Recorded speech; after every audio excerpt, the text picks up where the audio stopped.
What's going on, everybody? This is Jesse Carter over at the Pro Wrestling Shoot. The Pro Wrestling Shoot is a podcast that can be found on Apple Podcasts, Google Podcasts, and Spotify. Every single Wednesday before AEW Dynamite, we dive into some of your favorite current-day wrestling, as well as some old-school stuff. We can also be found over on YouTube and Twitch, where we post exclusive video, whether it be content for video games, or wrestling news, or short clips, or even live streams. Come check us out and subscribe to the Pro Wrestling Shoot over on YouTube and Twitch. And if you want to find us on our social medias, it's at the Pro Wrestling Shoot on Facebook, Instagram, Twitch, and TikTok, and over on Twitter at TPWS Podcast. The Pro Wrestling Shoot is not only just a podcast, we are also an independent company when it comes to audio engineering and graphics designs, as well as voiceovers. So come and follow us over on our social medias and check us out every single Wednesday over on Apple Podcasts, Google Podcasts, and Spotify. Hey, it's Conrad Thompson, and you're listening to Everything Pro Wrestling. Folks, welcome to Everything Pro Wrestling. Everything Pro Wrestling is a show by the fans, for the fans. I'm your host, Conrad Cushman. We got Derek right now, but he is knocked out. He's not feeling up to it tonight, so we're gonna let him get a little R&R in. But I got you guys. We are here to talk a little AEW Revolution. We had a Dynamite show tonight, the Go Home Dynamite show to Revolution. Lots to talk about. We got some Ring of Honor stuff that's getting ready to pop off and happen. But let's not waste any time. Let's get to this intro and talk some pro wrestling. Let's get it. Everything pro wrestling, they can never be you. Listen to the podcast here for the people. The best show that's here, so listen in. Let the knowledge begin. The opinion and the lesson. Yes, everyday pro wrestling, they can never be you. Man, oh man, oh man. What is good? What is good, everybody? Lots to talk about in the world of pro wrestling. We're going to try to cover it all and do the best that we can when it comes to this. Dynamite just went off the air. I've got mixed feelings about this one. I really don't know how to feel. You guys let me know what you thought of the show in the comment section, though. Please let us know.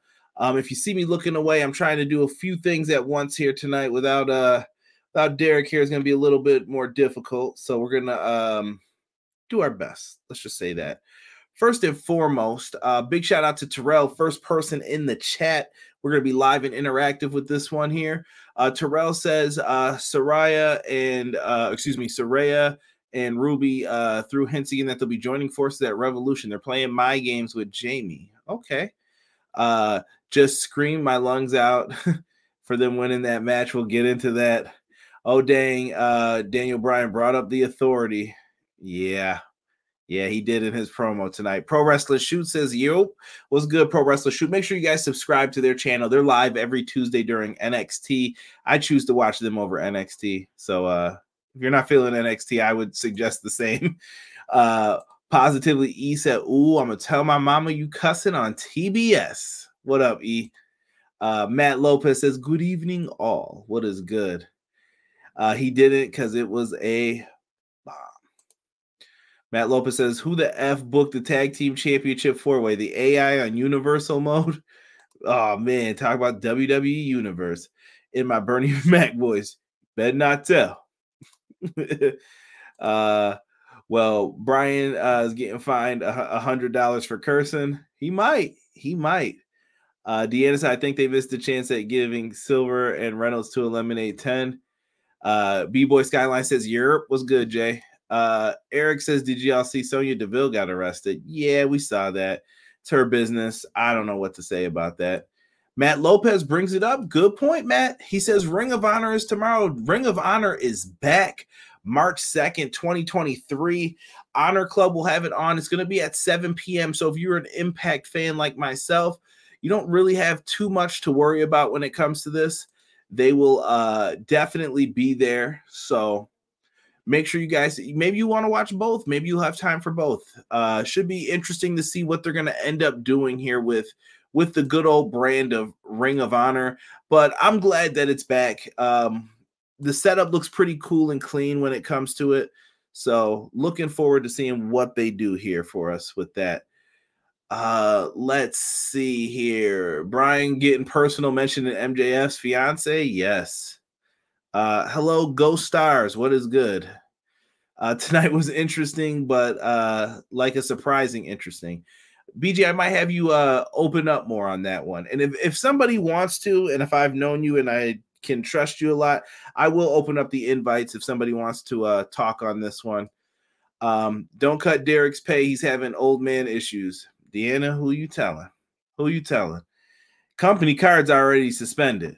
We gotta work on getting Derek fixed up here. OC and Danhausen. What up, Cray? What's good, bro? What's good? Brian saying pin and shoulders is a mat. Well, I can't say that. He's not sick, E. He's just tired, truthfully.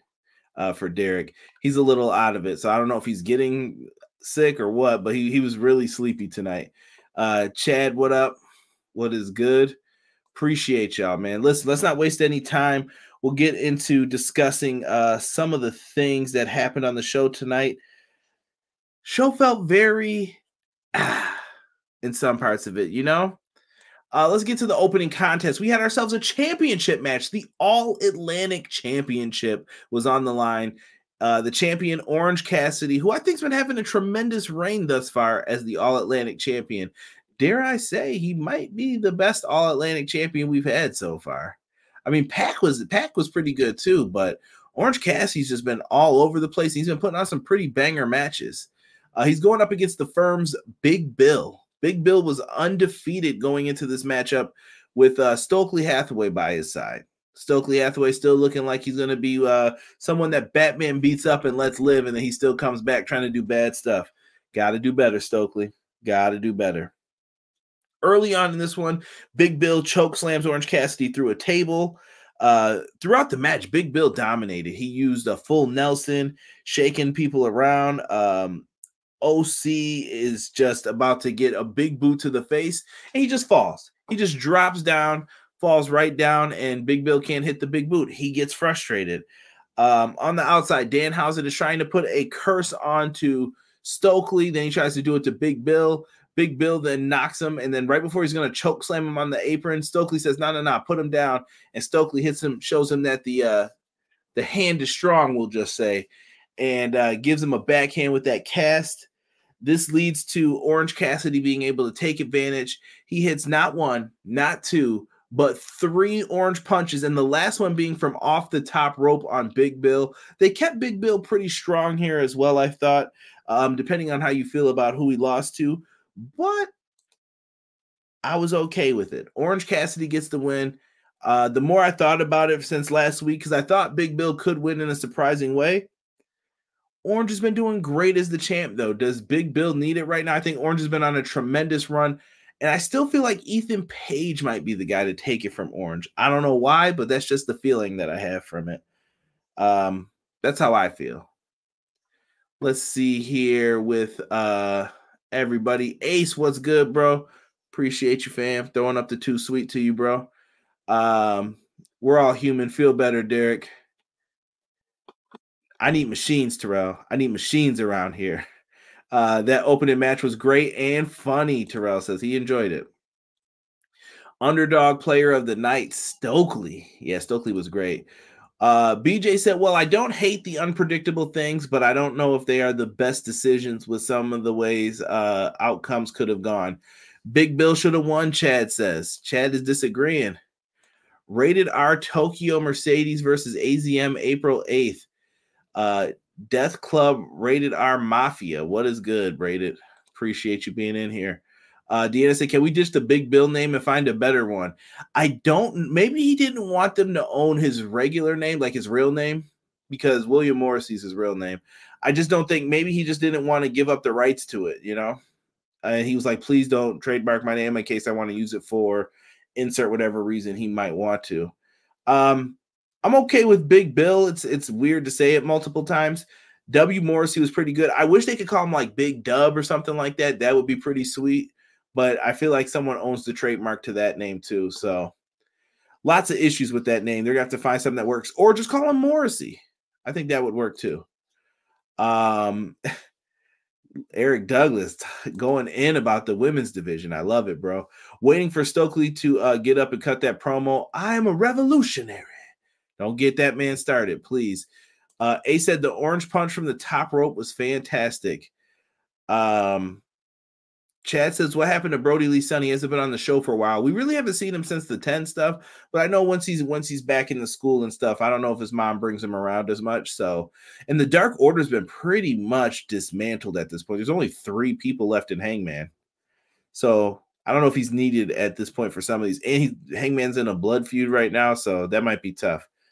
Cray said, I feel Derek. I had to call off work tonight to regroup, get some rest, D. True that to Derek. Afterwards, we got a bloody Moxley promo. I missed part of it, so I really don't have too much to say. This show was you either got promos or after match shenanigans for a lot of it, and it felt like it was the effect of it. But it's a go home show. What else are you going to expect? But Moxley cuts a promo after the blood that he shed last week. Okay. The Elite get beat down by the House of Black, and the House of Black come out and they actually take the trios titles with them. More on that later. And we're going to get into some of the predictions and stuff. I'm going to look at all the matches one more time at the end of this. Okay. Next up. Whoa, Rated said Big Bill sucks. Ooh, harsh on my man Big Bill. I'm a fan, man. I like him a lot. Very interested in what he does. Shockingly enough, I think I have most of these matches in the correct order tonight. Next up, we had the Face of the Revolution ladder match.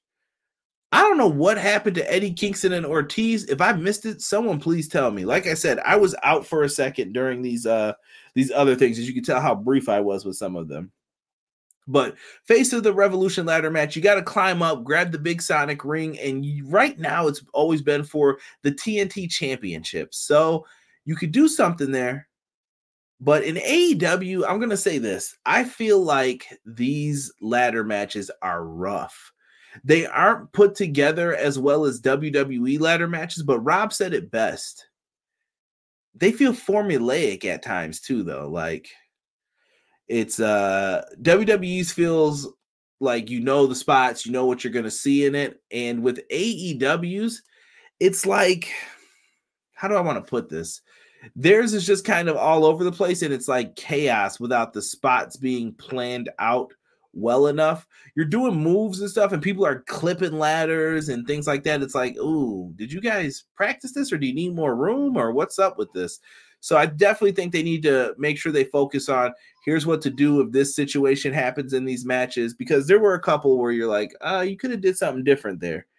But Powerhouse Hobbs is over in his hometown of California. He's in the match. We also had Sammy Guevara, Eddie Kingston, AR Fox, Komander, and we were having some debate about this. Chat, tell me, is Komander signed to AEW, or is he alone from...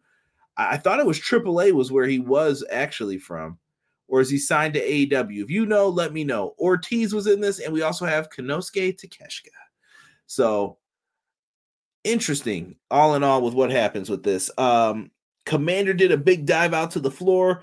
Action Andretti hit a Falcon Arrow on Sammy Guevara. Bro, this looks so nasty. It looked like Sammy had clipped his head on the ladder. That's one of those things that you just don't want to see when you're watching those matches, and it just looked nasty. So Sammy rolls out of the way immediately after that. Action Andretti's like knee got stuck in the ladder too, so that didn't look good for him either. Komander hit a shooting star press on AR Fox, who was on a ladder. Some of these ladders look like they had no give either. Like you were hoping they broke, and then I'm like, wow, they didn't break. It was just him hitting a nasty move, and then down they go. So Komander is eventually out with AR Fox on the floor. We get a video game, but my favorite spot of the night was the Blue Thunder Bomb on Komander by Takeshita off of the rope. Whoa. Absolutely insane that they hit that. Daniel Garcia comes out to interfere in the match to help his fellow JAS member in this. Sammy Guevara, he's trying to help him make sure he can get up there, but they get stopped by Takeshita. Knees for everybody. They were eating him. Daniel Garcia hit a rock bottom, by the way, when he came out. I just looked at it, I was like, whoa, where did that come from? Takeshita battles them. Eventually, he's about to climb, and he is very close to winning. But then who gets in the ring? Powerhouse. And Powerhouse Hobbs bulldozes into this ladder. This man is so massive, bro. This ladder was mangled by the end of it. Like 3 of the legs would not be able to sit down afterwards. Takeshita's out. Don Callis was watching him perform in this one. He's not able to get the winning in, but another impressive performance. Hobbs climbs. The referees have to hold it down. Taz alluded to him going to get another ladder, but this is what I was talking about. Like, you have to prepare for things like this in the ladder match. If the ladder's not ready, go get another one. But maybe Hobbs is thinking, yo, I got to hit my spot. Y'all going to hold this ladder down. And I like that he was still at least cocky enough to tell the ref, like, yo, get in here and hold this. And all the referees had to hold it down because he's a big dude too. He goes up, he grabs the ring, and they help him hold down the ladder. He's standing on top of this thing, and then he slowly climbs down. Powerhouse Hobbs is able to win. He is the face of the Revolution. I thought they went with the right guy in this one. Immediately after the match, we get a face-off. Hobbs and Joe are staring at each other as he's coming up the ramp. Joe then sees Wardlow as he gets up, and then they're ready to beef. Hobbs just grabs a chair and sits down and starts laughing at him. Got ourselves a big TNT Championship match at Revolution, I tell you. Let me see here. We got some great comments in here. Deanna said House of Black taking the belts was well done. Chad said, Conrad, maybe Derek needs some of them steak, egg, and cheese bagels to make him feel better. Just saying. You know, Chad, he might need one of those. Little hollandaise sauce on it as well. The Giant Cheerio match, Deanna says. B-Boy Skyline said, I think Eddie might be part of ROH. Chad said, I miss Eddie Kingston too. Conrad was watching The Masked Singer. Yo. People are going in. I don't think Eddie wanted to be. Yeah, Eddie Kingston made it known. It sounds like he has a problem with someone in management that's not Tony Khan, but I don't know who that is. I just hope Eddie's able to stay around. I'm a big fan of Eddie Kingston, and I want Tony to mend some of these relationships right now that are kind of on the rocks. I'm not saying he has to do it for every single person, but with some of these, I'm like, yo, we gotta get these guys back, man. What's going down? Eddie Kingston's like, nah, I'm not doing no flips off of a ladder. Eddie was smart, took his boy and dipped. Matt Lopez says he is not signed as of yet with Komander. I also feel like this would have been the time for Andretti to win. Interesting. For the TNT title, I don't know if I would have had Andretti win. My favorites in this one were Powerhouse Hobbs and Takeshita. They were the two that I was like, yeah, you could have either one of these guys win this. You could have went with a surprising choice too. I felt like Kingston was like my third that you could have done. But once he started talking that stuff on Twitter about it, I was like, yeah, he's not even climbing this. He ain't doing this. Takeshita gets all my roses. I love the guy. For real. Terrell said, I noticed that also with Sammy. I was very worried there. Shout out to the rest for holding the ladder for Hobbs, looking out for his safety. That is true. I think everyone was happy it wasn't Sammy. Sammy had some heat in this match. Callie was not feeling Guevara at all. For one time for Derek, the Spanish God. Yeah, Wardlow trying to steal the spotlight. It's Hobbs' time. Listen, Wardlow's just coming back for what's his, but I hear you. I think that when Joe won the title, I predicted Hobbs was going to win. The moment they added Joe into the match, I was like, yo, why did they do this? It felt very weird. I thought Hobbs was going to be the TNT champion for a little bit here. Someone said Action Andretti is overrated. I like him a lot. I don't know. I saw him on Dark when he at first competed against QT. I thought he was really good. Eric says, Ricky Spanish. We haven't gotten there yet, Eric. You guys are jumping ahead. Stick with me for a second. I got you. We'll get there. We will get there. The best friends are backstage with Danhausen and Orange. Orange is just supporting what happened after the match. Cassidy will end up having to take Chuck and Trent's spot with Danhausen in the Battle Royal, it is announced. Okay. All right. So they're going to be entering in there. Next up, we have Chris Jericho versus Peter Avalon. Pretty Peter Avalon. Listen, Peter Avalon, I'm digging the haircut. I like it. I think he stands out more. For some reason, I thought Peter Avalon could have picked up the victory here. I don't know why. I thought maybe we would get some shenanigans and see him pull out this one to get the win. But Chris Jericho came out. He did his thing. He's a wily vet in there. He hits the code breaker. Peter Avalon goes flying, and I love that he didn't kick out of this. It shows where he stands on the card. The dude wrestles on dark most of the time. No slight on him, but Jericho would beat him pretty easily, you would assume. Code breaker 1, 2, 3. I like it because now it makes the code breaker more threatening when Jericho does hit it. Maybe the guy doesn't kick out. Much respect to that. I was hoping for a lion tamer, but I'll take this at all costs, right? Going into it afterwards, we get Ricky Starks. I'm going to do it one time for Derek and Jocelyn. That's it. So you guys can prepare yourselves, but it's Ricky Spanish. That's all I got. That's all I got for that. All right. After the match, they put a beat down on him. Here comes Ricky Starks. He runs out to make the save.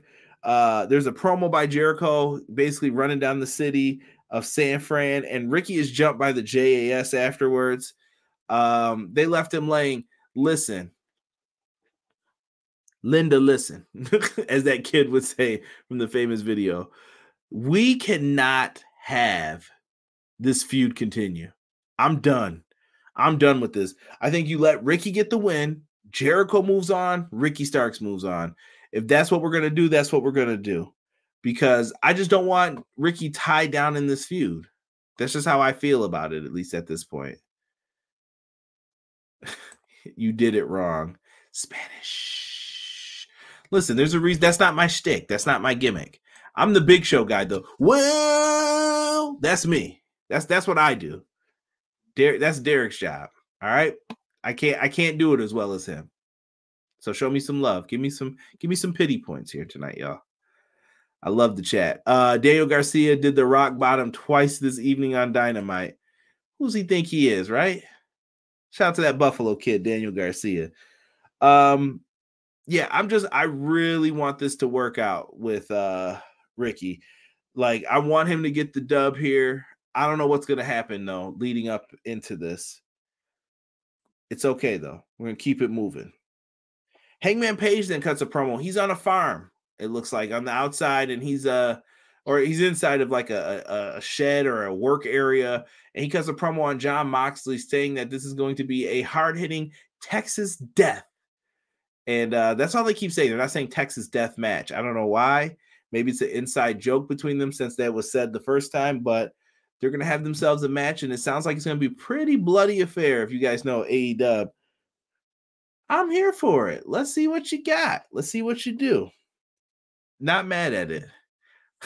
How did Sick come in just in time to say, keep Paul White off my television? Always happens that way. BJ even yelling the well. A said this feud better end.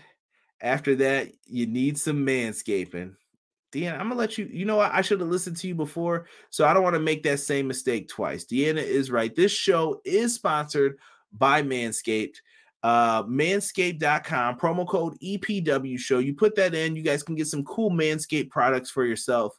You guys can get that Lawnmower 4.0, highly recommend. Nose trimmer. They've got the ball toner, ball deodorant. You need somewhere to put those hairs? They even sell the little newspapers in there.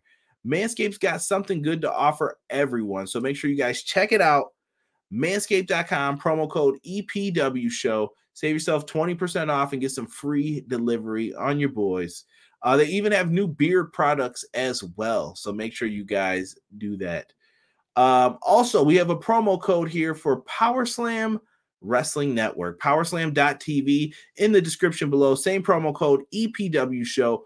Put that in, you get 1 free month of independent wrestling on your boy. So make sure you guys put that in.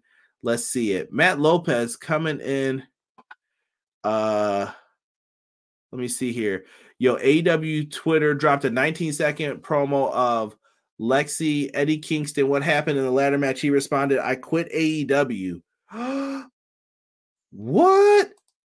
Matt Lopez said, is telling us he said he quit AEW, but what is tomorrow? Holy smokes. Thank you, Deanna. I'm in shock right now. BJ said he sent me a message. I am fearful right now of it. Okay, listen, we're going to pull BJ into this real quick, see if he has his phone set up. We're going to add him into this because what the hell? So he quit AEW, but Deanna brings up a good point. What about ROH? That was just mentioned as, is this an option for us here? I don't know. They got me worried here. I'm feeling a little questionable about this.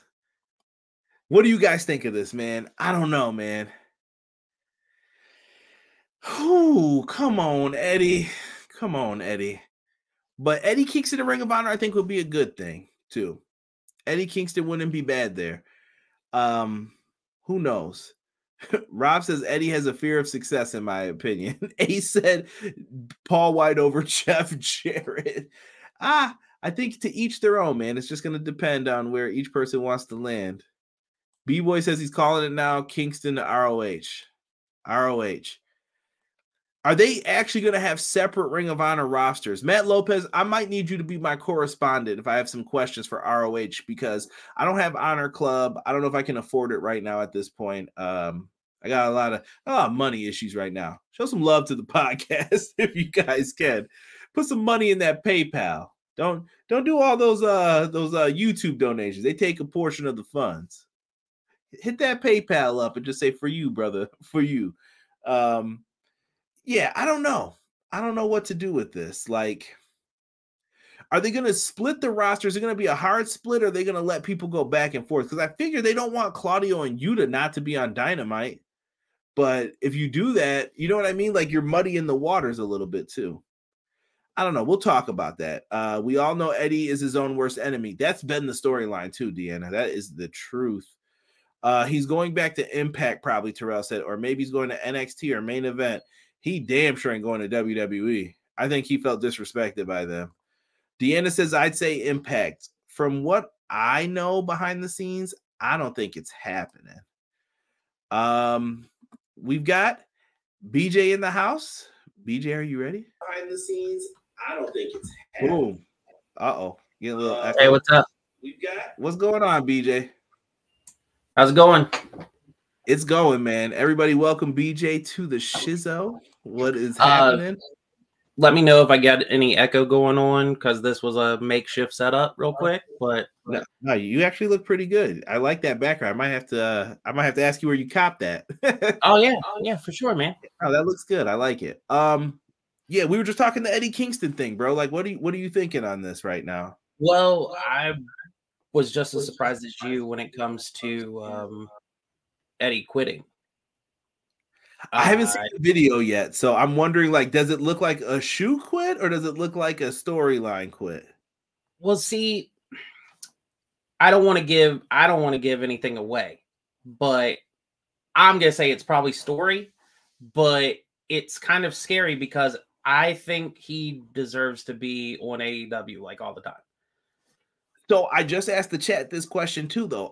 Is the roster split going to be a hard split? I don't think it is, because I feel like you have Claudio, Yuta, Joe. You have a bunch of people, and I feel like they're going to want them on their television shows. You know what I mean? So I feel like it should be a full-on roster split, minus, like, honestly, I'd probably say the champions. The champions have the right to kind of go here and there because they're a traveling defending champion. But right. I don't know if I'd give special exceptions to others. I kind of want it to be its own thing. I feel the same way. And I feel like I don't know if they're going to be able to do that, because how do you sell to someone like, oh, yeah, BJ, don't worry, I'm sending you to Ring of Honor. Isn't that the tape show? Don't worry, though, man. You're going to be good down there. You're going to be fine. But some people, I think, would benefit from it. Like, look at Lee Johnson and, oh, my goodness. I can't even remember the dude's name now who joined QT's group at the end there recently. He had the Sting mask on. Oh, 2 dimes is what he was. Yeah, before 2 dimes. Like he hasn't really done too much. So why not have him and Lee Johnson? Cole Carter, thank you, with a K. Why not have those two team up and go to ROH? Like that's a beneficial situation. Where's Arn's son? He's another one. Put him in ROH. Pillman Jr. should be in that like television title pictures. The other guys from the factory in there as well. Right. You brought it up, Spill It. It could be both minus major stars. That's what I'm thinking. Like, I feel like he's going to want Joe, Claudio, Yuta. He's going to want some of those guys to come back over. There's no way. Nick Camarado could benefit from ROH. Nick Camarado could benefit get away from the factory. He's better than that, in my opinion. I feel like that QT, that was it QTV? I feel like that's going to get people away from the factory. And they're going to make QT some weird peeper or something. I don't know what they're doing with that. I feel like it's going to be like GTV. They're going to start adding segments like that in. That's just me. Yeah. Let's get back into this. We just finished talking about the Hangman promo. Christian Cage comes out.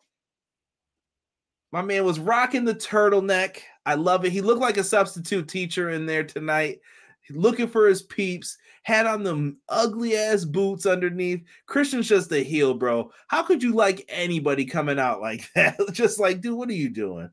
I thought he was great tonight. Christian might be the second most ruthless like heel promo in AEW. The man is just, damn, he's good.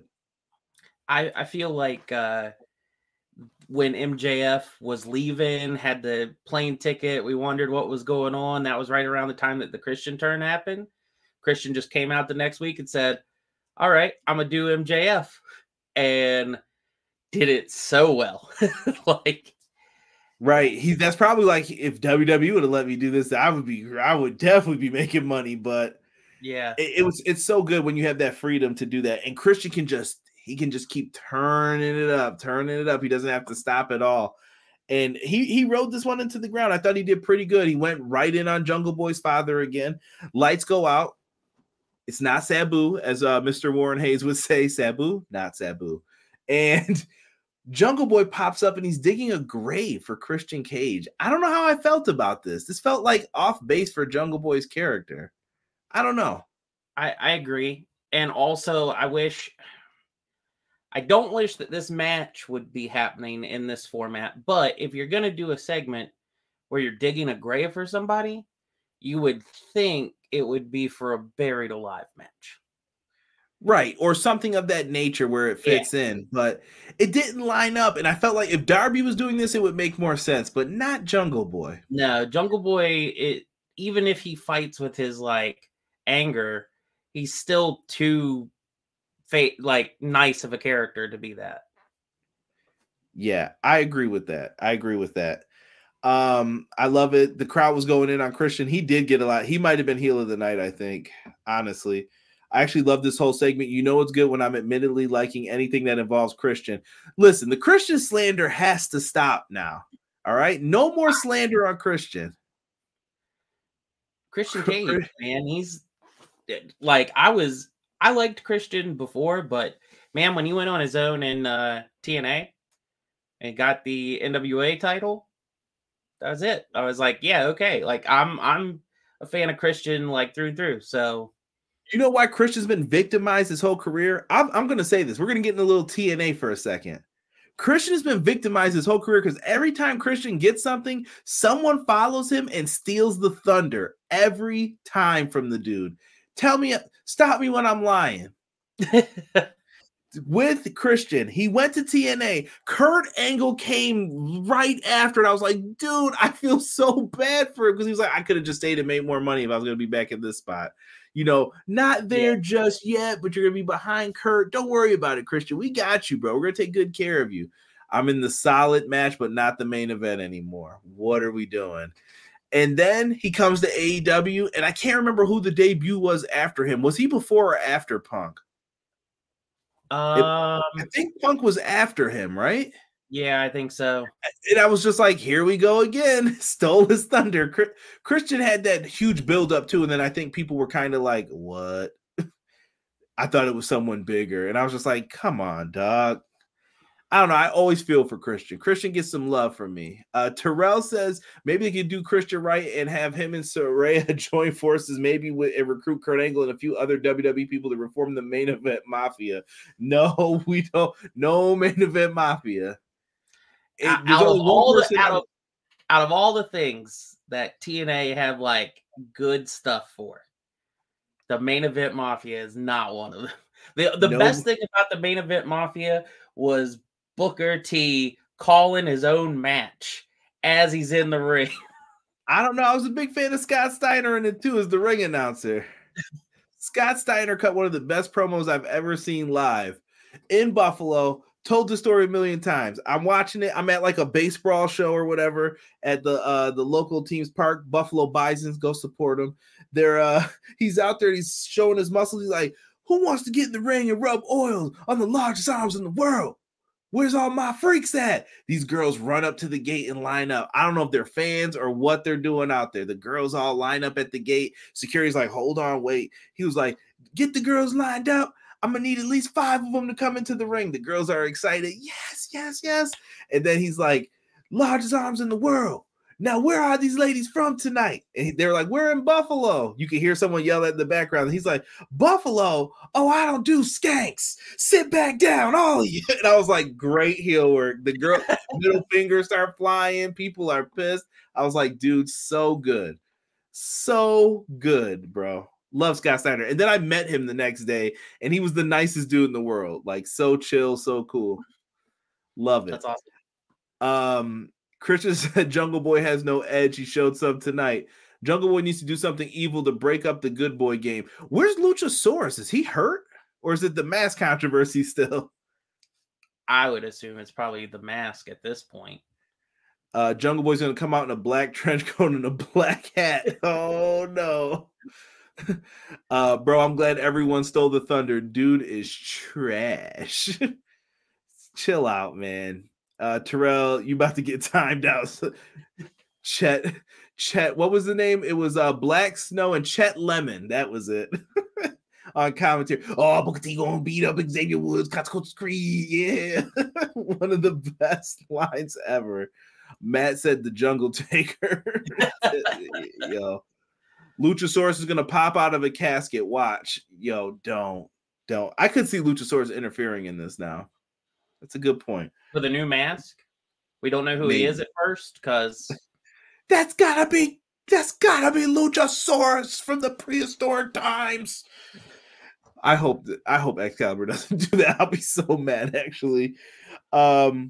Afterwards, we get a Jamie Hayter, Britt Baker promo. More on them momentarily. We're going to get right into it. Next, we have the FTW Championship. Now, see, this is where me and Derek started having beef. This is when he gets tired. So I need y'all, the next time Derek's on, he starts saying Hooks matches don't work. He's not feeling them. Tell Derek he's got to actually see a full one before he can say shit like that. All right? I'm going to need you to start calling him out on this shit. All right? It can't be just me. Hook, Matt Hardy, Stokely Hathaway still looks like Batman beat his ass. I don't know what he's doing wearing that. He looks ridiculous, but I love Stokely. It's so good. What did you think of this one, BJ? Matt Hardy versus Hook here. So this is one of the surprising ones for me because I did not expect Matt Hardy to have so much momentum on him. Like, even though there was things at play, I expected quick, like, early interference and that get, Stokely and them like removed. Matt's distracted. He hurries up and hits the red rum and that's it. Like, that way it didn't, but we got Matt putting in some work and made it. We had Hook sell a lot more than what he has previously, minus maybe a match or two. And the thing that I liked best at the end, though, was they were clever in how they did the finish that Matt immediately tapped, because they showed a shot right at the end of Matt smiling at the crowd. Matt tapped quick so that Hook would have to, or so that Stokely would have to face Hook. Now, BJ, do you watch Dark and Dark Elevation and all that stuff? Off and on. So are you familiar like with what's been going on with the storyline? And I'm curious if the chat knows too, like honestly, if you only watch Dark or Rampage and Dynamite, I definitely want to hear from you too. What do you think of this story so far? Because they've been telling a lot of it, but it's been across all 4 platforms. It's not just like, oh, we've only been doing stuff on Dynamite. They've been mixing it up. It's weird because there's a few points where it seems as though, okay, we might be on the same page as Ethan Page and Stokely. And then every so often there's just like a little thing where it's like, yeah, we're not really though. And so they're just teetering it and you don't know for sure. So I don't know how you separate them or make them be more of a unit when you've got that back and forth like that. And I'm not saying that's a bad thing I mean, maybe structure for a story, but entertainment-wise, it's been pretty good because some matches, yeah, they just work well together. Some matches, it's like, yeah, we're here, but like we really don't want to be, but we can't let them know that. So if for those who don't know, and I'm seeing people talk about it, and I'm not seeing anybody say like that they hate it or anything like that yet. So Ethan Page and Matt Hardy wrote this storyline. Tony Khan was like, you guys have free reign. I'm going to trust you. Do whatever you have to do. And they're like, okay, what are we going to do? Ethan Page wins the contract for the firm. They have to do what Ethan Page says. We get all that. And it starts off a little sloppy at first because I'm like, is Stokely running things? Who's in the firm? And I still have these questions a little bit because I feel like it's very mixed up and it's not cohesive. We need to clean that up, Tony. But we'll get to yelling at Tony later. The idea here is that Matt Hardy and Isaiah, and technically it's supposed to be his partner as well, Mark Quinn, are all stuck under the contract with them. But so Isaiah Cassidy's the rebellious young one, but Matt Hardy's like, no, listen to him, man. We're going to do what he says. But it's been all winking and nodding. Like BJ said, if they face some jabrones, it's like, okay, we won. Yay. And they're just looking like, yeah, we're kind of happy, but we're not. And it's all tongue in cheek. So peep what they're doing with this. Matt Hardy and Ethan Page are going to have a blow-off match eventually. How does he get his freedom back? Should be interesting. So that's what they want you to watch. And to me, it could happen on Rampage. It could happen on Dark. It could happen on Dynamite. Yeah. Things to look out for this. This thing could bust wide open. Ethan Page stands on his own. I agree. And I still think Ethan Page might be the guy to win the All-Atlantic title. I know that everybody thought Big Bill might be able to do it tonight, but the more I thought about it, I'm like, nah, I still think it's Ethan Page's. That range Isaiah got moaning over, yo, I don't even know what to say to that. That's just filth right there. Like, I don't know what he's doing. But I'm enjoying this. This has been pretty good. House of Black cuts a promo with the trios titles. BJ, I'm interested to hear some thoughts about the House of Black and the moves they made tonight with them. I'm kind of worried. I'm not gonna lie, and you'll hear more when we get into the predictions, I guess, real quick. But so I didn't feel from their promo later on that, later on in the night, I didn't feel the same way I felt last week, where I proposed in the chat that maybe they were messengers for like Punk. Mm-hmm. Did not give off that vibe this time. So, okay, that theory is out the window for me. It didn't seem as in-depth of a promo as they would normally give. So that kind of made me feel a little like, man, are the Elite really going to go over them? The House of Black needs this. Every feud that they ever get in, it either gets drawn out and basically is a stalemate by the end of it, or they lose. And they should not be. They should have never. They should just keep rising. And so I'm going to say something that might be a little out of character for me, from what you know of me and everything.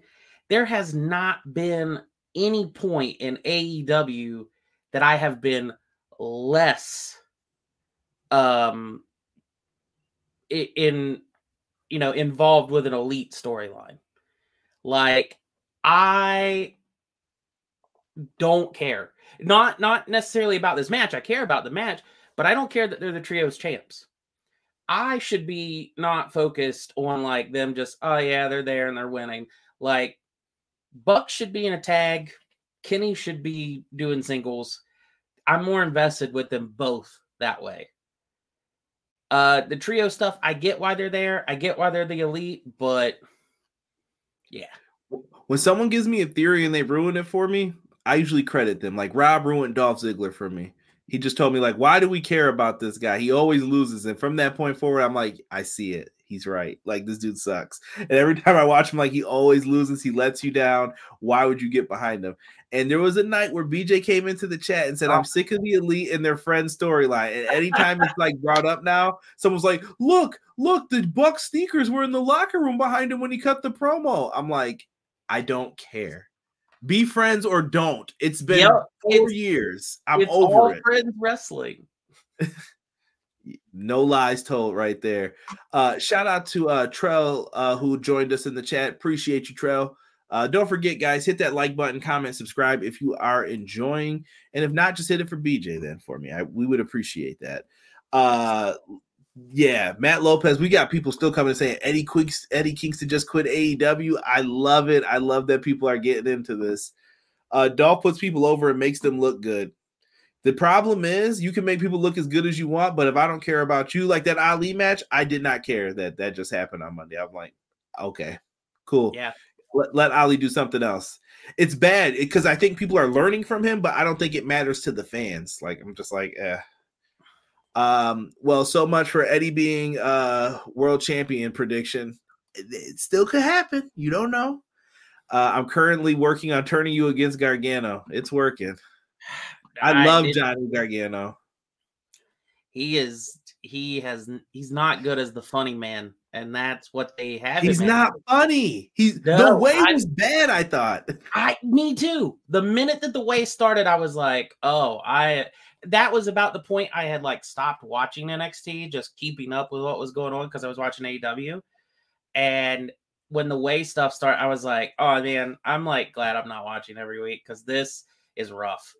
That was like the black and gold decline starting for me. Like, oh, this isn't as good as it used to be. Yeah. But that was when they got forced to go 2 hours and they were trying to force them to change how they were. Terrell says, wait, I know who could sign Eddie, the New York Jets. I think he's a Giants fan, man. If I'm betting money, I think Eddie's a Giants fan. Nah, man. Eddie as a coach would probably help him, but I don't know for that. The elite better not ruin the trio's titles. Depends on your definition of ruin. If they retain. We'll see. We'll talk. We're going to get into that here. Let's finish this up real quick. We got Toni Storm versus Riho tonight. Riho is supposedly the rating slayer, according to the IWC. Anytime she shows up, the ratings go up, is the strange trend that always happens. So it makes you wonder, is it something that people are tuning out for, or are they just coming back for real, or Riho has the perfect timing to come back when things are up? I thought this was a fun matchup here for what they did. And once again, every time you count Riho out, she gets the dub. She won tonight. Defeated Toni Storm. I was really into this one. Yeah. Riho is one of those that was part of the surprising, interesting. Like, it was like, okay, where have you been? All right, you're back.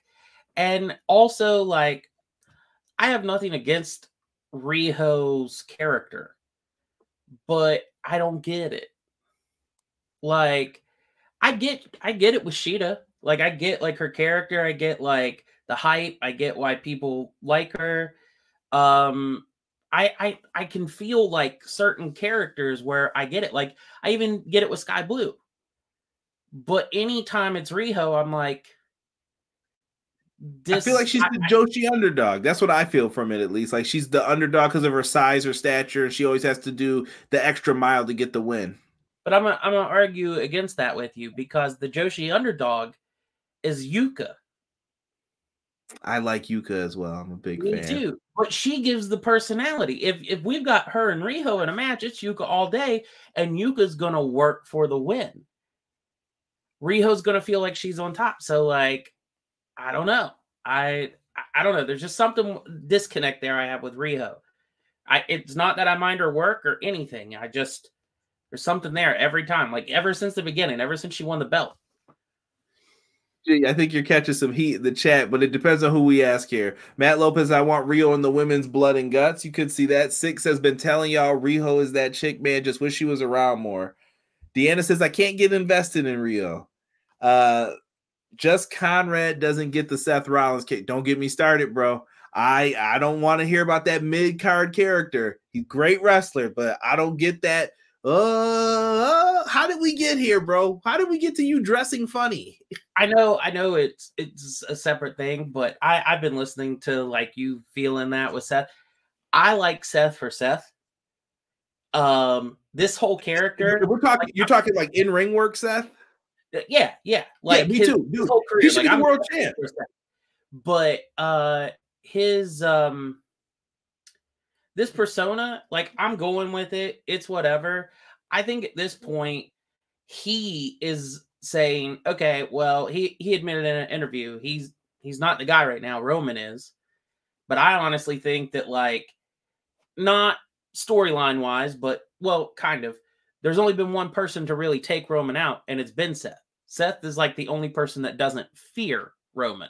So right now, Seth is like, well, they're not putting me with Roman. I'm just going to be goofy for a while. I bet by summer, if Roman truly leaves, I bet by summer this is all gone with Seth. I bet he's back. I hope so, because I have fears right now. I won't even get into it. We saw who booked that Lesnar caca that we saw on. Oh my God, I don't even know what they're doing. How do you manage to ruin my hype for WrestleMania in one night? They found a way to bring it down a level where I'm like, all right, time to lower my expectations, I think. Let me see here. Six said she's the warrior princess, BJ. What aren't you understanding, good sir? With the laugh emoji. E is in here booing you. I don't know if you saw that before, but you put I did see the boo. Come on, E. Seth is rocking this character and owning it, but it doesn't make sense.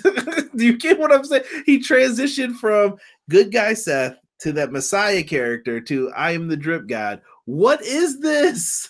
I don't get it. And him and Becky were doing the same thing. It was weird. I like Seth's character, but telling CJ it was his play on the Joker. But he's a fit. Oh, you guys can't convince me of this one. I'm just not feeling the character. I'll watch him wrestle all day, though. But they better not bury Seth against Logan Paul at WrestleMania. They better not. We'll see. There's 2 belts. It's better than the Monday Night Messiah gimmick. Meaty men slapping meat. Welcome back, Vince. Oh, welcome to the Riho fan club, Matt says. It doesn't have to make sense. It just works. Oh, I disagree with that. I think it does have to. I think it has to make sense for me to enjoy it a little bit. We got heat, brother. We got heat. BJ, watch your back in the parking lot tonight, all right? When you're making your way out of here, be careful. Keith Lee and Dustin like Rhodes NXT's parking lot. Yeah, that's the roughest parking lot in the land. Keith Lee and Dustin Rhodes. Yo, what's up with Keith Lee in the white robe last week, bro? I thought he was about to serve communion. I'm like, what is this? Like, I thought he was about to come out and hand out the wafers. I was not a fan of what they were doing with that. I'm very curious about it too. I don't know if it's maybe a newer look that he's going with for his, letting his hair grow out, but I'm sure, just like with his jacket tonight, I'm sure he's seen something or it's inspired from anime. That's fine. His jacket tonight had the Akatsuki on it, which is a thing from Naruto. See, all I'm saying is, once again, it has to make sense.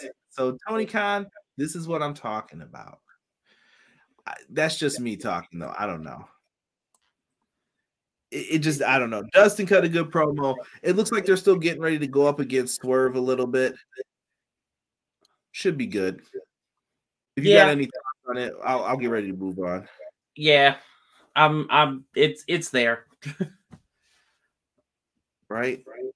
It's there. They're doing their thing. I thought this was going to be a match for the pay-per-view, but it doesn't look like it's that. It's going to be one of those Rampage Dynamite blow-off tag matches, I feel, at this point. And I think Trent will be back to show who he is, and he's a force to be reckoned with. You don't mess with this guy.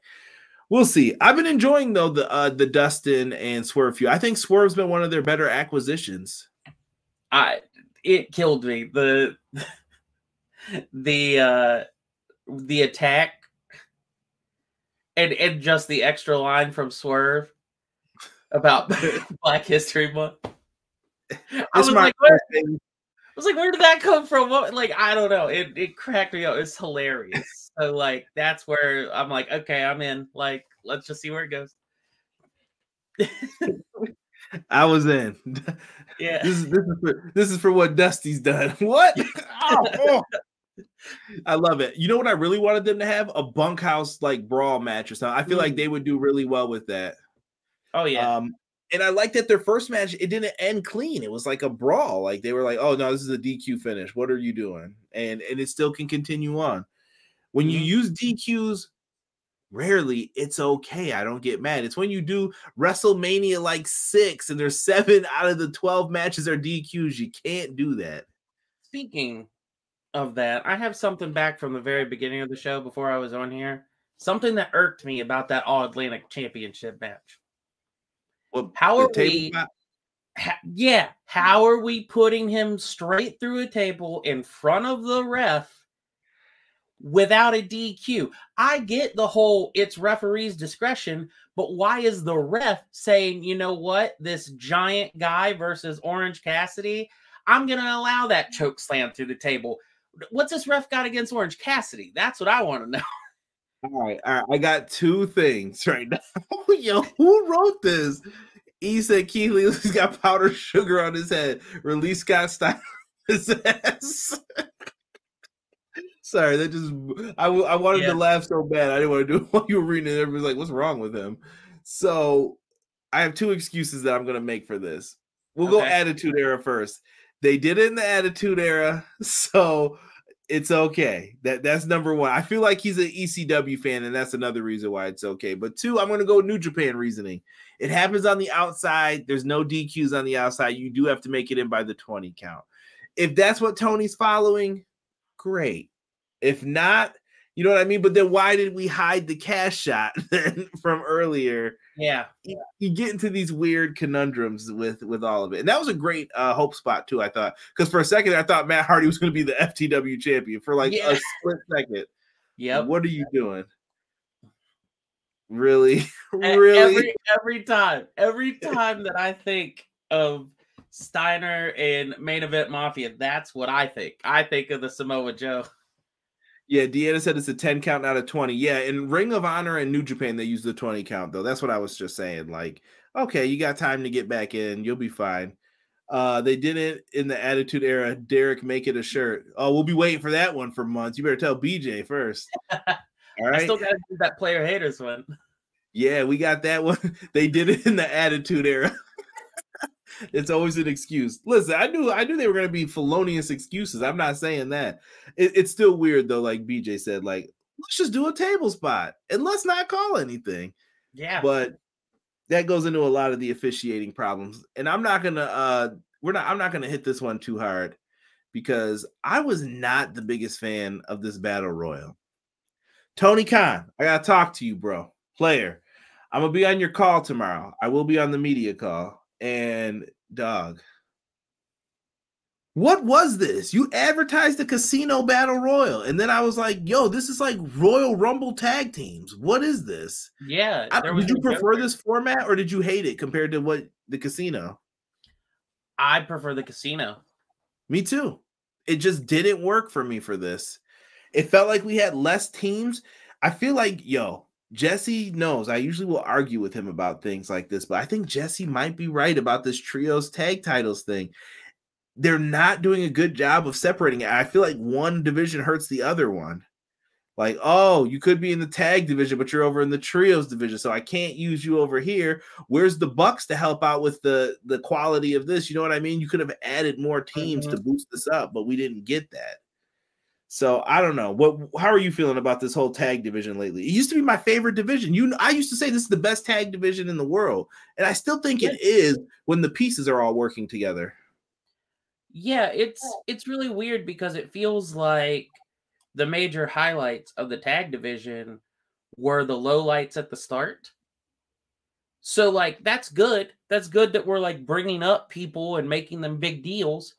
But what about the people that you've been making a big deal who are just not a factor in any way? Explain. Go ahead. Get into it. Like, I know the Lucha Bros just came from the Trios division back to the tag. But when they came out, I didn't think they were going to win. I didn't think they were going to that 4-way. Not at all. Same with Roosh and Preston Vance. But I think that they've been formable teams, like, against each other and in all their matches, but they could have been made a bigger deal than what they actually are. Like, it seems like their stories are going, but they're not being elevated.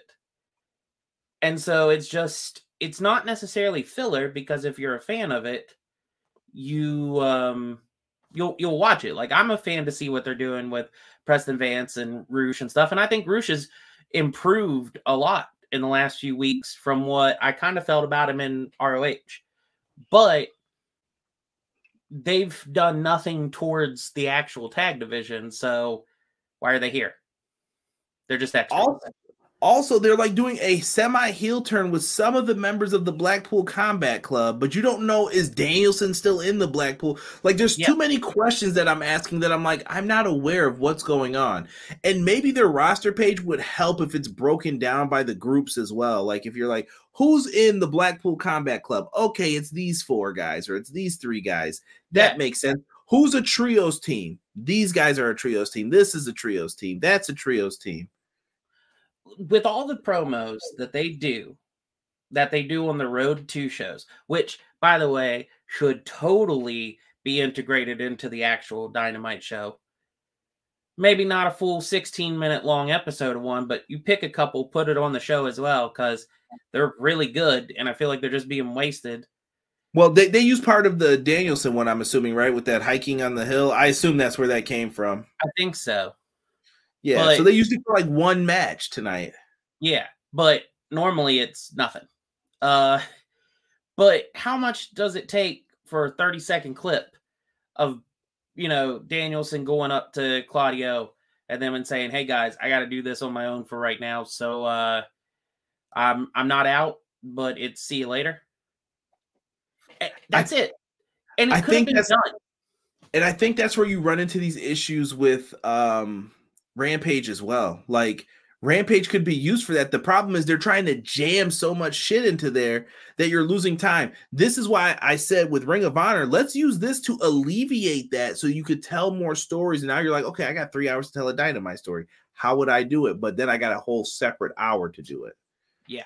That's how I think they should do it and try to weave in some of the stories.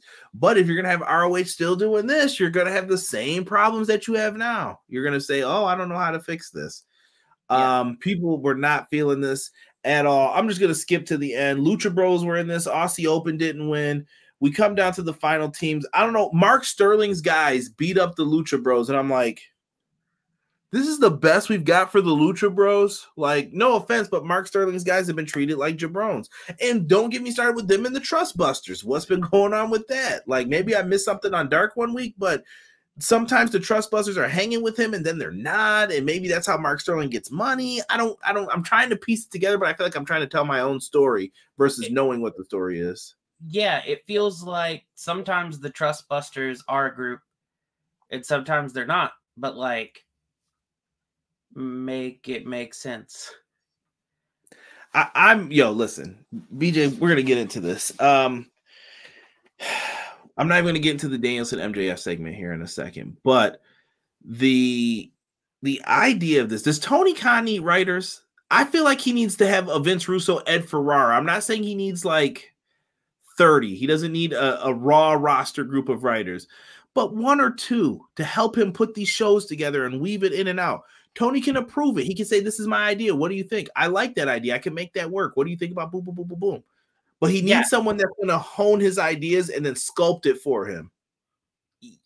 Absolutely. So this is going to sound kind of odd to piece like 2 different factors together to where we are now, but it felt like the first 2.5 years of AEW, we had some like solid long-term stories and some directions, and it almost felt like looking back at it, did maybe Tony, like while they were prepping for the launch for the things that he could control at that time, did he maybe already have that scoped out?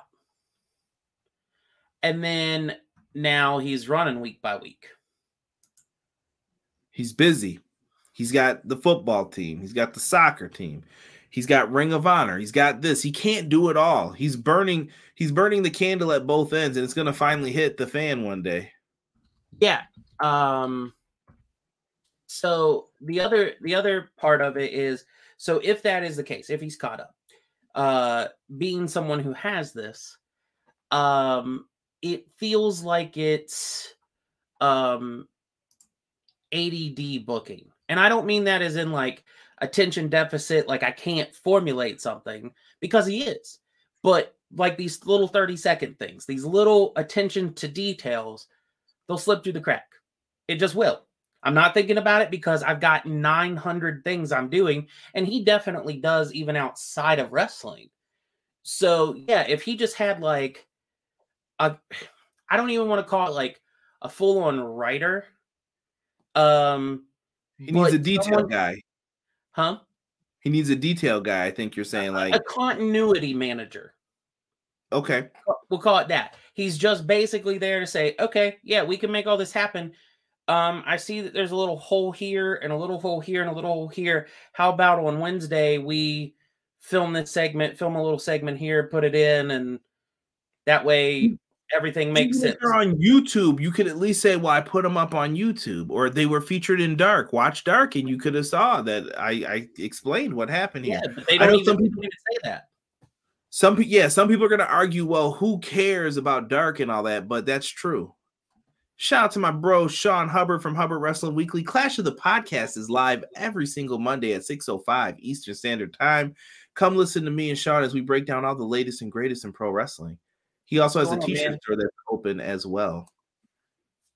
Good stuff, man. Type it in, TeePublic, Hubbard Wrestling Weekly. He's got some cool shirts up there. Show him some love as well. Yeah, he needs a second to help him with double checking the writing. Either way, even if it's a couple people, maybe it's one person for each show that's like, overlook these for me. It's not a problem. Like, I don't know why it hasn't happened. If he thinks that like having multiple people is him like losing control, maybe he's got some control type of stuff there. But I don't know. I really think if you just had also trusting people too, because a lot of stuff leaks and you could tell they get pissed about that too. Like, why did this leak? Yeah, that's true. But yeah, if he just had someone that he could be like, here, I wrote like this direction in the story. I wrote steps 1, 2, 4, and 5. Please fill in 3 for me the best way that you know. Yeah, I don't know. Seems like a simple solution, but still hasn't happened. He just has to get there to do it. Yeah. Dynamite. We end the show with MJF and Bryan Danielson. MJF doesn't talk in this. Bryan Danielson basically comes out and pours out his heart talking about the authority. I would have brought up the detached retina instead of that, but sure, be my guest. He talked about he overcame the authority. People are getting behind him, and I love that they cut the mic, and Bryan Danielson said, you're going to get your bleeping head kicked in, and very well done. Impactful segment. I'm looking forward to this match. MJF's lip had a little like bump or bruise on it. You could tell too from Danielson clocking him last week. This feels like a blood feud. Iron Man matches are not everyone's favorite. I get it, but I think this one's going to show you a lot of things on both sides and how good these guys are. Yeah, I agree. I have this feeling that with this Iron Man match especially, it's not going to be like the Iron Man matches that we've seen most recently. I'm not necessarily going to say it's going to go exactly the way of the Ruthless Aggression era, where you did have multiple falls in it instead of it battling just to get the one pin. But I think we're going to have some innovative spots, whether they're finishes or non-finishes or whatever. I think we're going to have it's going to be a rally to see who can get the one up, not just who can get one. Chat, I'm going to ask you guys to throw up your ratings for this. BJ, what did you think of tonight's show? I don't know if we're doing this out of 10, a grade, something. What did you think overall of tonight's Dynamite? So I've been a little weird with Dynamites, and it seems like how some people's opinions have gone on them, but this one might level it out, because 2 weeks ago, I actually thought it was really good, where a lot of people were like, man, it's kind of boring. And last week's I thought was a little bit more flat, where people liked it. But this week, I think I could give it a solid 7 out of 10. Really? Okay, I'm still staying in that 6.8, 6.7 range. You're passing, but I ain't going back to write home about this. It was so great. So I think because it's a go-home show, that helped make it be a 7. But at the same time, your go-home show should not have been a 7. It felt very clustery as well, where I'm like, something doesn't feel right here with this, and I don't know what it is. I don't know. AEW's been in this weird flux, and I know we keep talking about the Punk stuff, but like I said, this is going to be the conversation until All Out, I feel like, and probably beyond that. This is the new Montreal Screwjob, so brace yourselves for it.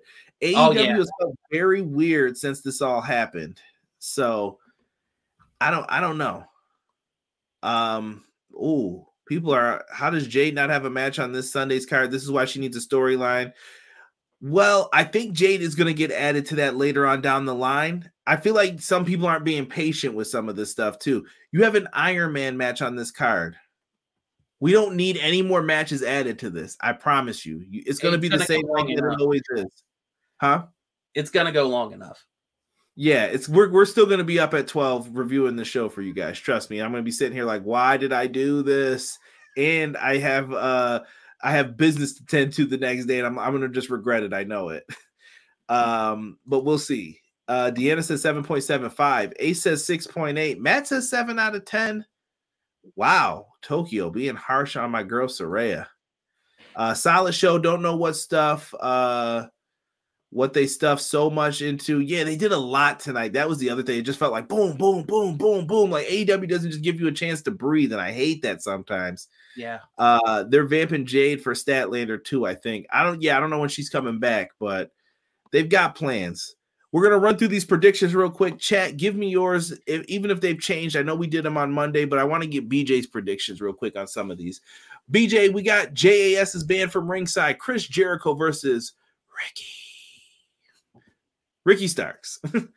This feud has to end, right, in your eyes? Feud should have already ended. He beat him. I don't know what we're chasing here. Clean. You won. He beat him clean. It's done. Why? So all signs to me lead to something screwy happening. But I think it's a red herring. I think Ricky Starks gets a W. I think I'm going to go with Ricky as well. I feel the same as you because I've heard a bad scenario and I don't want to mention it to everybody, but just know something that we say in the chat every week that people don't like. If it happens, just know I will be pissed if they do this. But I think Ricky needs the dub here more than anything. I do have a fear, though, that someone mentioned to me that Ricky said in an interview he wants to be an actor in 2 years. I don't know if it was said exactly that way. Ricky, please don't get mad at me for it. I'm hearing this from a fan. I didn't go out and search for it after. But they said Ricky mentioned that. And that's, to me, another scary thing. Once I started hearing that stuff, like when Batista said it, too, that's when I feel like Batista became the number 2 to Cena automatically. Like, oh, you want to go act? Why would I push you? I have nothing for you. You're using me to go somewhere else. So why would I help you? Wrestling's a dirty game, man. It's very strange. So you got to be careful when you say stuff like that. But I do think Ricky could have the chops to act, though, too. Oh, absolutely. I'll stick with you on that. So Ricky's in. Orange Cassidy and Danhausen. If we didn't mention it before, they eliminated Butcher and the Blade to win. I really thought you could have put Butcher and Blade in there instead to be different, but whatever. Orange Cassidy is going to be in another match here, and he's been killing it, so I can't really be mad that they rewarded him, but at the same token, I just didn't like how they set this up. You got Jeff Jarrett and Jay Lethal, the Guns, the Acclaimed, and Orange Cassidy and Danhausen in on this. Do you have a favorite? I predicted the Guns. I think I'm going to stick with them for now, and that they're going to win this. A lot of people thought FTR were going to be in this too, for the record. So there is something that my gears are turning as I saw all of this play out tonight. Orange Cassidy seemed hurt, and then he still wrestled, and he still hurt, and then he got jumped. Is he going to be ready to go? It's definitely something to think about. So if he's not, does Danhausen pick a new partner, or does a whole new team? Because I think it would be awesome to see Warhausen on this show. You could see that. I don't know if they're ready to bring Warhorse back. I don't know. It's felt weird because out of all the TNT challengers, he's the one guy that I'm surprised they didn't sign him when they had the opportunity to, because he was out there. He's a popular indie name, and they just didn't pick him up. They were kind of like, "Thank you, appreciate you. We'll give you a call if we need you again." Yeah, they pulled him back on Dark at one point too, and it was still the same thing. But it would be a nice little surprise, I think. Terrell's got Orange Cassidy and Danhausen winning the belts.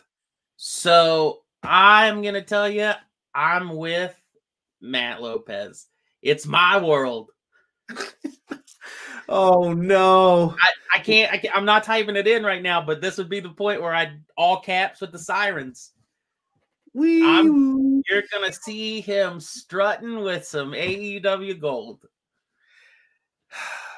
People who work backstage should not be in roles. That counts for Jeff Jarrett and the Elite. When I say that, Jeff Jarrett being out there, it's going to be wild. They're going to steal it from the Guns. Wow, the wild, crazy veterans just do it again. Mm-hmm. Someone said the Guns, so we're seeing everybody. I haven't seen anyone pick the Acclaimed yet. I think Sean did. I think Sean said the Acclaimed will win back the title. So this is going to be interesting. I feel like that one's a crapshoot. I'll be interested in that one. I like ones where you can't really pick it. So that should be good. Let's get to the TNT Championship here. We got Samoa Joe, the king of cable, baby, versus Wardlow here. Or excuse me, the king of television. What am I saying? Woo, that's going to be dated in a little bit when you guys hear that. Wardlow and Samoa Joe. Does Wardlow get the belts back here? Hashtag War Daddy. Yes. He gets the belt back here so that they can make Samoa Joe, for a select amount of time, only be seen on ROH. I think that's a strategic move. And then you get the Haas fight between Powerhouse and Wardlow. If you go back to Joe won the belts at Full Gear, right? Mm-hmm. When you go one pay-per-view to one pay-per-view, there's a lot of crap that happens in between. I'm like, yo, Darby's been the champ since then. A lot of stuff has happened. I thought that Powerhouse Hobbs was going to win that triple threat, and I still feel like he should have been the TNT champ in my heart. But Joe did such a good job that I feel like you can't slander Joe's name because of how well he did with the belt. It's tough, but I want Hobbs to be in a successful situation. Matt Lopez is yelling for Joe. He said TNA will never die, baby. Deanne is in the house writing War Daddy. Deanne, I stuck up for you on Clash of the Podcast on Monday. I said the ladies love Wardlow. I don't know what you're talking about, Sean, but Sean, this is proof right here. I see the hype for Wardlow myself. Like, I've been a fan of Wardlow. Like, he's to go off the criticism of him being like Goldberg from Monday's episode. They put the chance there to make him walk and did that like Goldberg, but he can do swantons and everything else. That dude is not Goldberg. That dude is his own thing. He just had a couple little sprinkles of Goldberg magic trying there. Yeah, and I just don't think they wanted to ruin him. I think could be why they pulled back a little too. Like, yeah, because if he gets stuck in that Goldberg thing, people are gonna hate him, and we don't need that. Right. We got the sirens going. Of course, East putting it up for Double J. So I'm taking Wardlow to win this. I think that's the smart money. That's the story. It seems like he gets the belt back. He'll face Hobbs later on. Not feeling it? Or are you going with Joe? No, I'm going with Wardlow. Oh man, Jocko Robertson in the chat says Sunday is my birthday. I'll give you a little sneak peek early. I don't know if you're a Simpsons fan, but happy birthday, Lisa. Lisa, it's your birthday. Happy birthday, brother. Happy early birthday. If you got time, if you're not busy eating cake and ice cream and stuff like that on that day, come on into the Revolution stream. Let us know. We will send you a big birthday shout out. I'll try to make sure Derek's up for it. I'll make him sing it to you. We'll give him a good shake here. 25. Congrats, brother. Congrats. That's a big age. Okay, we'll move forward here. Here's the triple threat match. I don't know what to say about this. The Elite, House of Black. Listen. We're going to talk about something uncomfortable here. And I know, BJ, people don't want to talk about this with me because I'll defend this. My boy CM Punk better be allowed to come back or I'm going to hate the Elite from a management standpoint. I'll be like, I don't want them in there anymore. Because why would Roman Reigns sign? Roman Reigns wants to be the top dog and do top dog shit. You're not going to let him because then you got to listen to these guys who are wrestling. Fuck that. I'm done. Like, no top guys coming over there for a long time until they get sick of Vince and Triple H's shit. That's the only way you're going to get people. They don't need the belts either if the plan is to have them feud with CM Punk and FTR. If you can pull that off, which it's not looking likely tonight after I saw Dax's messages. He talked about the Pinnacle stuff today, which, yikes, does not sound good. BJ, you can go full in on this, man. I'm going with House of Black. I have a feeling they're going to do the right thing still. I hope. When they had the belts, I was like, crap, that's not a good visual to see. I don't like seeing that before the show. Anytime I see someone hold the belt like that, I'm like, you're going to lose. Why are you doing this? Yeah. So what do you think? So I'm going to go a little bit in the past and a little bit to the future. On both sides of this. So what you've been saying about Punk, the Elite, all of that. I have never been so torn on anything in wrestling as much as I'm torn on this. Because, Montreal Screwjob, it's like, oh, wow, you screwed over Brett. And like, I understand your worry, but it wasn't really warranted. And yeah, they screwed Brett. In this situation, because of screwed Brett. Let me not start that shit. The narrative. Maybe if you take Deborah out of the equation, you could get Brett screwed Brett. No, I'm just kidding. But I have to make a shirt of that. Take Deborah out the equation. Yeah. So the sorry, that cracked me up for a minute. But anyways, so this situation, especially because we don't know all the details, it's got me so torn because I'm on both sides, if that makes sense. There's about the altercation and stuff, I actually do look at Punk as the one who took it to an unreasonable level.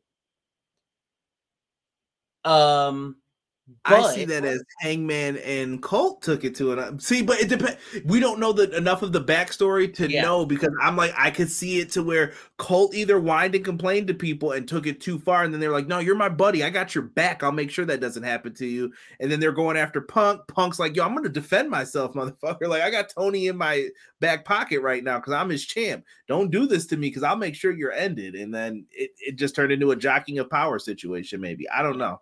But I'm sorry, I interrupted. No, you're good. You're good. But yeah, I don't know. I'm so torn on it because I genuinely like the Bucks and Kenny, and I've always been a fan of Punk.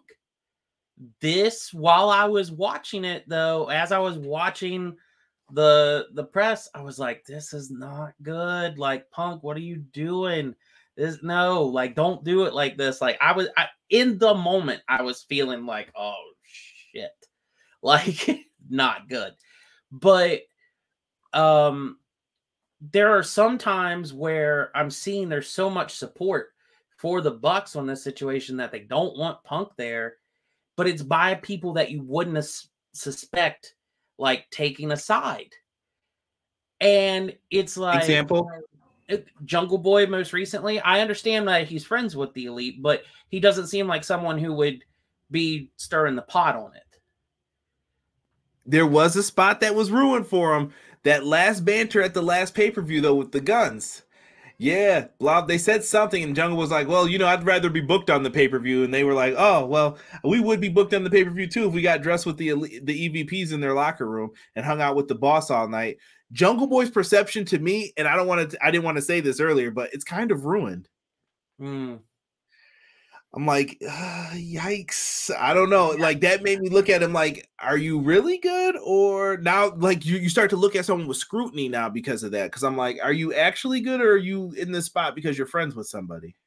Right. Yeah. I'm so torn on that. But it has made the Elite coming back flat for me, pretty much. I liked the build of, is Kenny 100%, and Kenny kind of doing the Kenny stuff. Kenny in New Japan, phenomenal. Kenny AEW, static.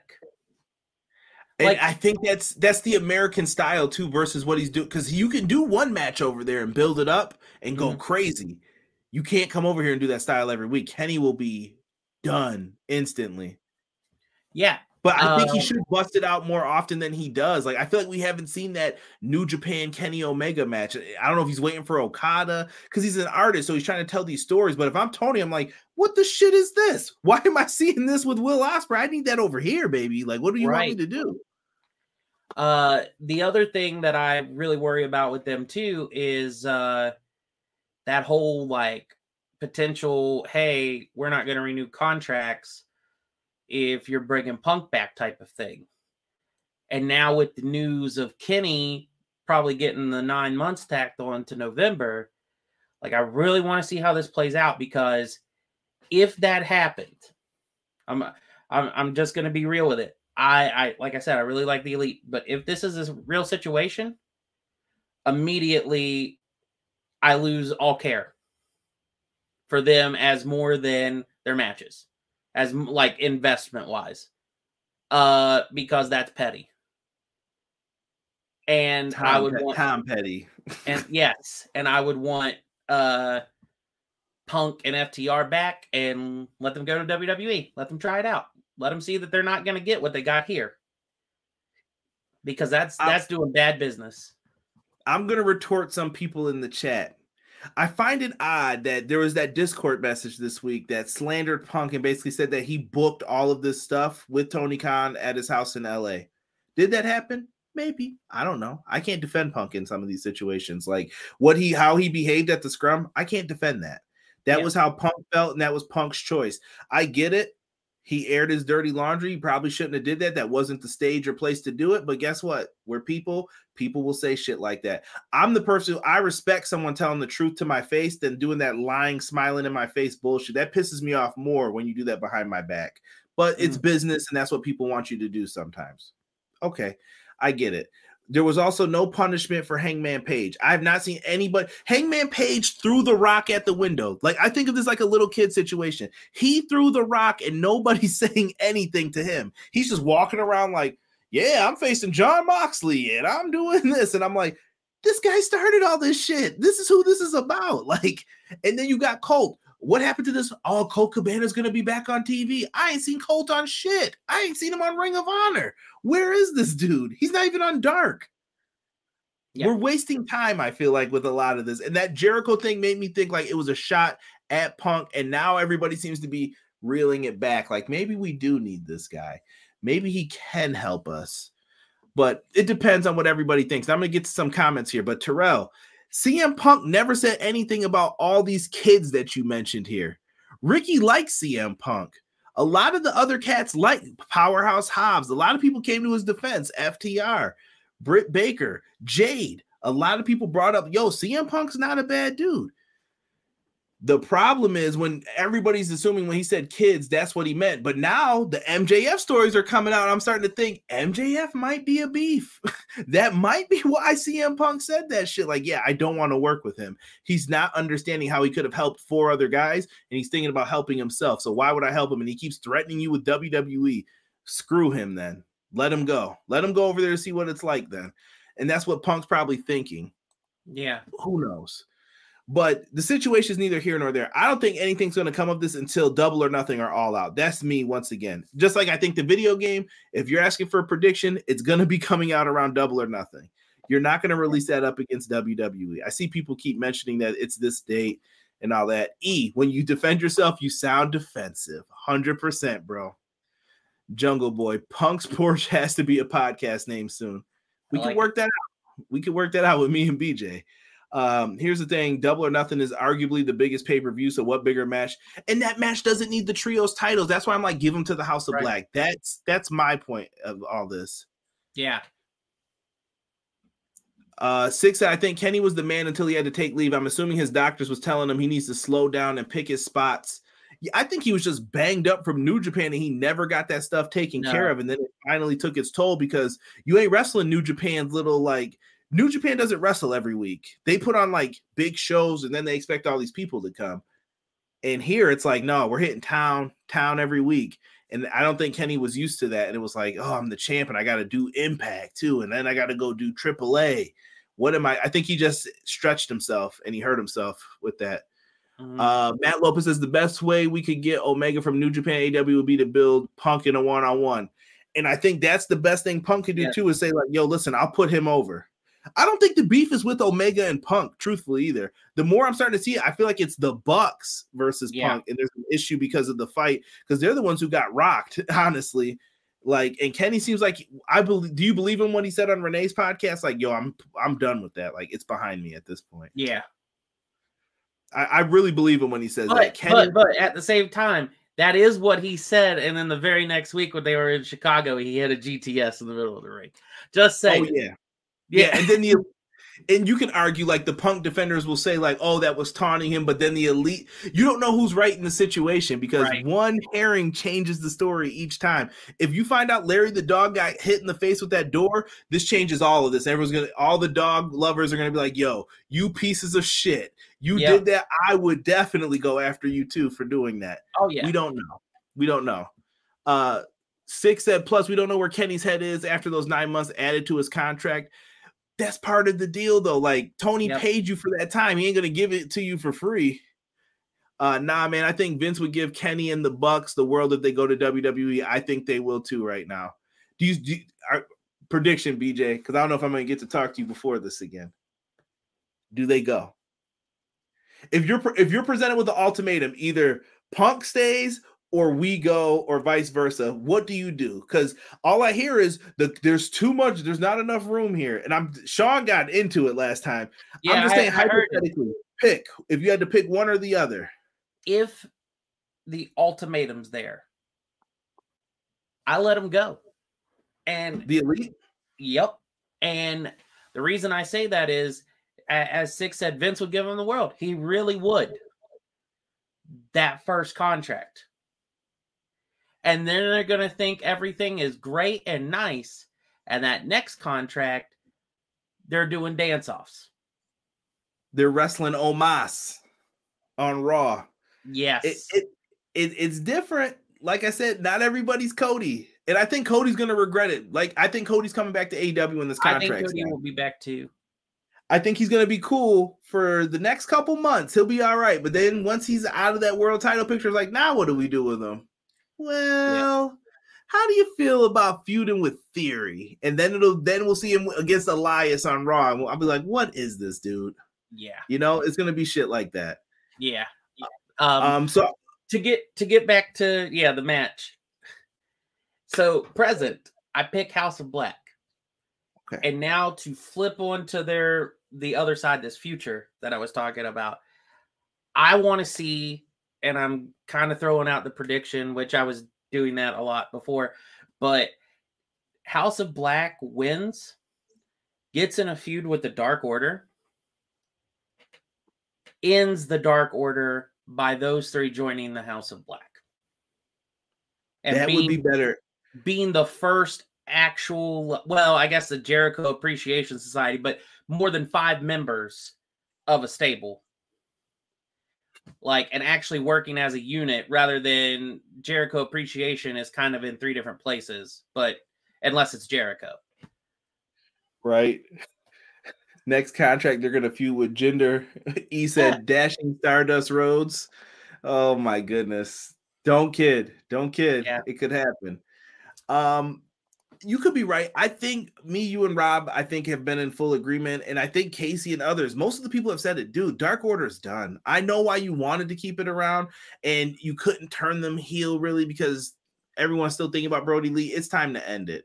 Someone asked me tonight, like, hey, when's the next time you think we're going to see Brody Jr.? And I'm like, I don't think we need to for a while. I think Brody Jr. doesn't have to be on the screen anymore. He could be in the backstage skits and stuff helping. You know what I mean? I don't mind that, but he doesn't need to be on TV.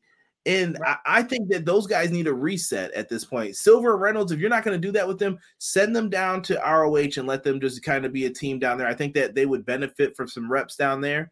And at the same token, if you look at Evil Uno, maybe he just works for AEW Games and he just focuses on that instead of wrestling. I don't know. Because without Stu Grayson, I don't see a point of Uno hanging around. That's just me. Let's get into the women's triple threat here. We got Jamie Hayter, Saraya, and Ruby Soho. I have predicted Jamie Hayter will retain, and I think we're going to get more layers to the story, and I'm predicting women's blood and guts. I'm staying by that. The minute you predicted that, I've been on board, and I'm hoping for that. Right? Because that would be great. And it's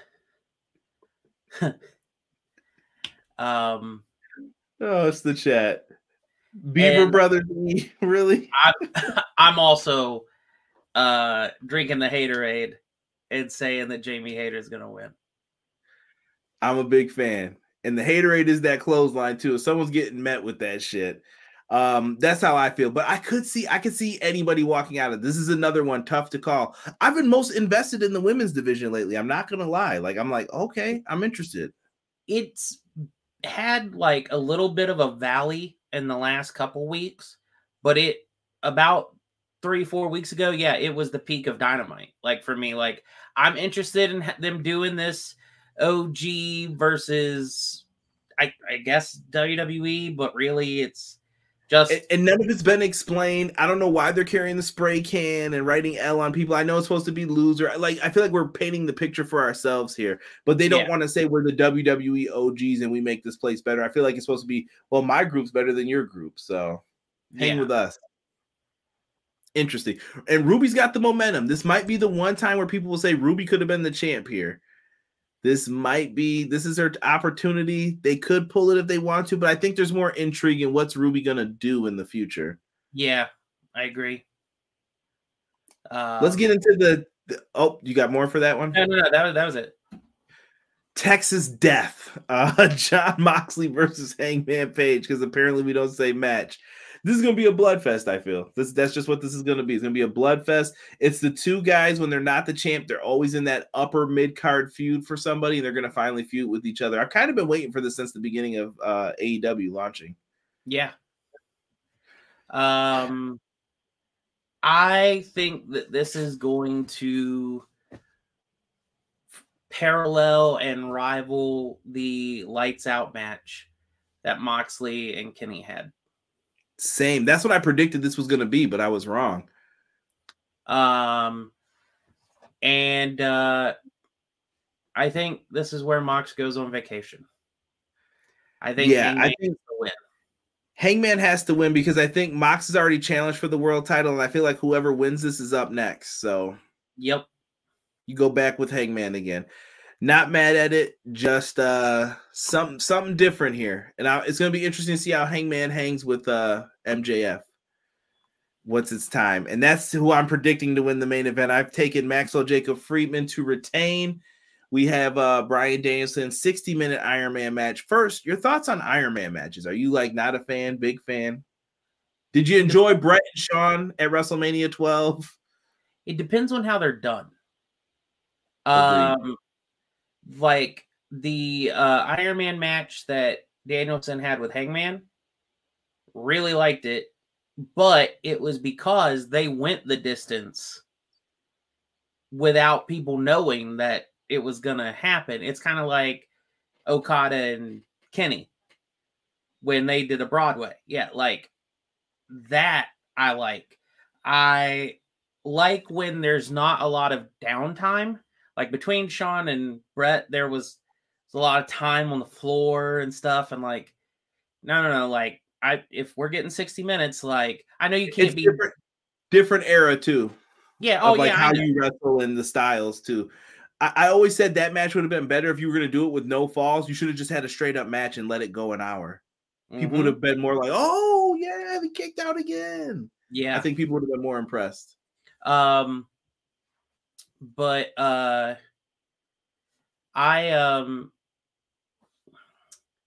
do I phrase this? I think this match, like I said, I think it's going to go kind of back to some ruthless aggression era stuff, like what we saw with like the Kurt Angle, Brock Lesnar, the Triple H and person who WWE's wiped from their history, stuff like that. Like, I think we're going to get, it's not going to be we're fighting for one. I think that's the first half. The first half is we fight for one. And then it's, oh, now this person, now this person, now this person. And we're fighting for who gets the last one. And I think that's going to be like the most entertaining. But I also think last few seconds, MJF sneaks it out. I feel like he's the guy. You got to run with him for now. And he's called everybody saying that, yeah, you're going to get sick of me as champ. And I'm starting to see people already do it because they're predicting who's next. He just straight threw it all out there. He said, here's what I am. Here's what it's going to be. Here's how you're going to feel. Now that I've said all of that, when you do it, don't get mad because I already called this. Like, I already said this. So when you're upset at me, be upset with yourself because you bought in. Congratulations. You played yourself. Yep.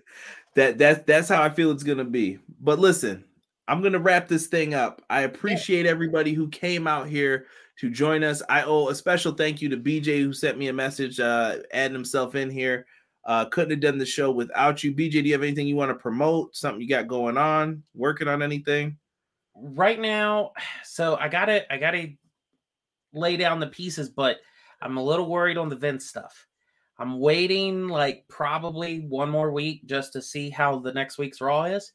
But if it seems like there's more of a glimmer of hope that Vince isn't in full control, I have a piece on Cody that I want to do, and I kind of want to do it through your audio feed on people are getting the wrong idea about what Cody represents and why they're for or against him.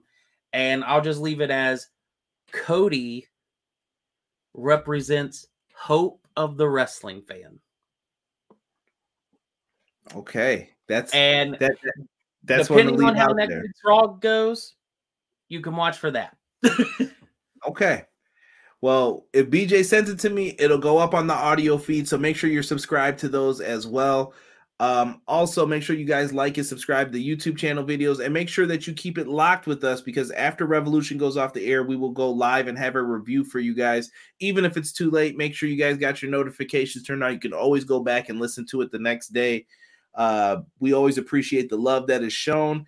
We are going to enjoy this time. And I'm hoping we get some Fight Forever news. I've been kind of quiet about a lot of the WWE and the video game stuff. I don't want to be the guy who's doing like 2-minute videos yelling about some rumor of Best Buy when I know it's not true. So yeah, make sure you guys keep it locked here with Everything Pro Wrestling. For myself, and everyone knows that they love a BJ. So shout out to my guy BJ for helping us out tonight. We are out for this episode of the Dynamite Review. See you all Sunday for AEW Revolution.